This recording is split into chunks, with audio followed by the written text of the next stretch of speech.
Anansi was set out to capture the python. The python was as long as a river and as strong as an elephant, and he could crush anything in his path. But Anansi knew that strength alone was no match for wit.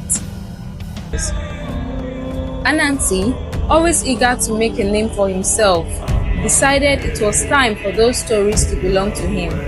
After all, what use was wisdom if it was locked away?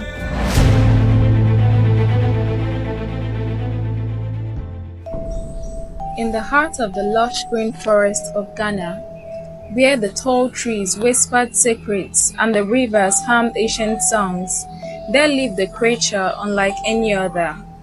A creature as small as a pebble, yet his mind was as vast as the sky. This was Anansi, the spider, the clever trickster, the storyteller, and the master of wit. Though he had only 8 legs and no more strength than a feather in the wind, Anansi's cunning was as sharp as the lion's claws and as swift as the gazelle's leap. Anansi's legend has spread far and wide among the Akan people, and they knew that wherever there was trouble, laughter, or a lesson to be learned, Anansi was not far behind. His stories were told at the fireside, passed down from elders to children, for Anansi was not just a spider, he was a teacher. As the elders would say, wisdom is like a baobab tree.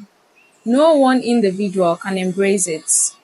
But if there was ever a creature who came close to grasping the whole of it, it was Anansi. One warm evening, with the setting sun casting long shadows across the earth, Anansi sat weaving his web high in a palm tree. His small black eyes glistened as he looked down upon the world below, skimming his next adventure. And soon he found it. Anansi had grown tired of hearing the people of the village speak of Nyame, the sky god, with such reverence. They spoke of how Nyame kept all the world's stories hidden away in his great palace, high above in the heavens, far from the reach of mortals. Anansi, always eager to make a name for himself, decided it was time for those stories to belong to him. After all, what use was wisdom if it was locked away? So one bright morning, Anansi spun a strong web and climbed his way up, and up until he reached the throne of Nyame himself. The sky god sat, his robes shimmering like the stars, his eyes as deep as the night. He looked down at the tiny spider with a mixture of curiosity and amusement. Anansi, Nyame rambled, his voice like the distant roll of thunder. What brings you to my palace? Anansi bowed low, his 8 legs brushing the polished floor. Great Nyame, I have come to ask for your stories. The world below is in need of them, and I, Anansi, will be honored to spread your tales far and wide. Nyame chuckled, a sound that echoed through the heavens. My stories are not so easily given, little spider, but if you wish to claim them, I will grant you a challenge. If you can bring me the onnets, the python, and the leopard, then and only then will my stories be yours. Anansi's eyes sparkled. He knew Nyame thought the challenge impossible, but where others saw obstacles, Anansi saw opportunity. He bowed once more and spun back down to the earth, ready to claim what was rightfully his. Anansi's first task was to capture the onnets, the fiercest and most dangerous insects in the land. Their sting was as sharp as stones, and their anger was quick to ignite. But Anansi was not afraid. He approached the hornet nest, hanging from a tall tree, and called out in a voice as sweet as honey, "My dear hornets, such rain is coming, a terrible storm, worse than any we've seen before." The hornets, puzzled, buzzed out of their nest. "What rain? We see no storm, spider." Anansi, ever the actor, pointed to the clear sky. "Do you not feel it? The storm is coming. and if you do not seek shelter soon, you will surely drown. But do not worry, I have a solution. Here, he held up a large empty gourd. Come inside, and I will protect you from the rain. The hornet, convinced by Anansi's words, burst into the gourd one by one. Once they were all inside, Anansi quickly sealed the top and smiled to himself. He had caught the hornet, and without a single thing.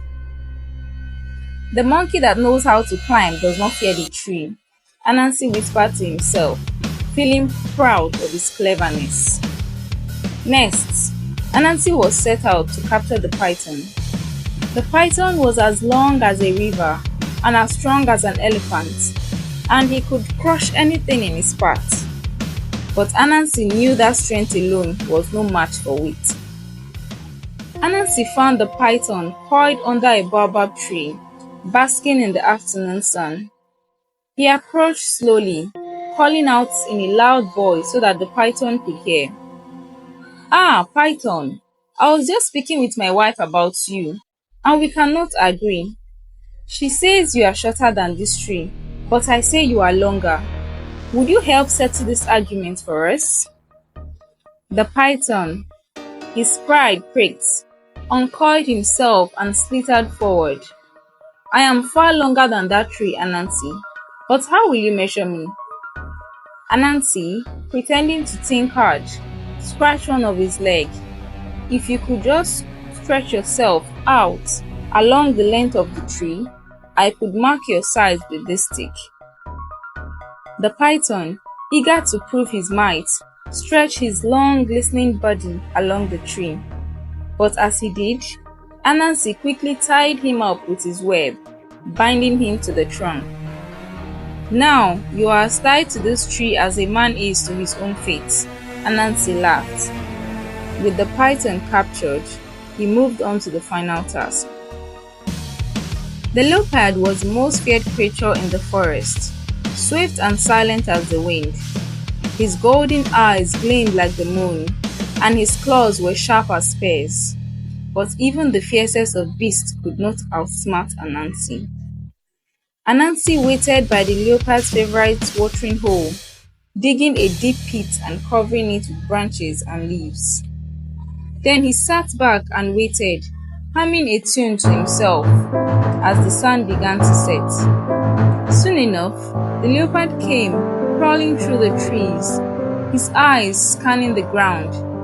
He didn't see Anansi, nor did he see the trap.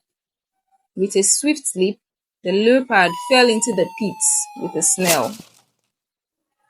Anansi, peeking over the edge of the hole, grinned. "Ah, leopard, how unfortunate! But do not fear, I shall help you out of this pit." Anansi lowered a rope made of the strongest web. The leopard, desperate to escape, grabbed hold, but as soon as he climbed halfway up, Anansi tied the rope to a tree, leaving the leopard dangling helplessly. "Even the mightiest trees begin as a small seed," Anansi called out. "And now, leopard, you are caught in my web, just as easily as a fly." With the hornet in the guard, the python bound to the rope, and the leopard dangling from the rope, Anansi returned to the palace of Nyame, his 8 legs moving with pride. Nyame, the sky god, looked down at the spider with a mixture of surprise and respect. "You have done the impossible, Anansi. You have captured the hornet, the python, and the leopard. The stories are yours." Nyame waved his hand, and from the depth of the heavens came a great chest, shining with the light of 1,000 stars. Inside were the stories of the world, the wisdom of the ancestors, and the laughter of the gods. Anansi, with a deep bow, accepted the chest, but before he left, he turned to Nyame with a sly smile. "Great Nyame, one last thing. You have given me the stories, but who will tell them better than I, Anansi the spider?" Nyame laughed, a sound that rumbled through the clouds. "Indeed, Anansi, You are a storyteller like no other. Go and spread the stories far and wide. And so, Anansi returned to the earth, carrying the stories with him. From village to village he traveled, sharing the tales of the world, stories of love and laughter, of trickery and wisdom, of the foolish and the brave. One day, after many years of telling stories, Anansi grew tired. He had traveled far and wide, sharing the tales with all those who would listen. But now he thought to himself, why should I share these stories with everyone? Why not keep them for myself? So Anansi climbed to the tallest tree he could find and began to weave a special web. Into this web, he placed all the stories of the world, wrapping them tightly in his silky threads. He climbed higher and higher, intending to hide the stories where no one could find them. But as he climbed, one of his legs got tangled in the web and he slipped. Down, down he fell, crashing through the branches, landing at the foot of the tree with a thud. The web tore, and the stories, like leaves caught in the wind, scattered in all directions.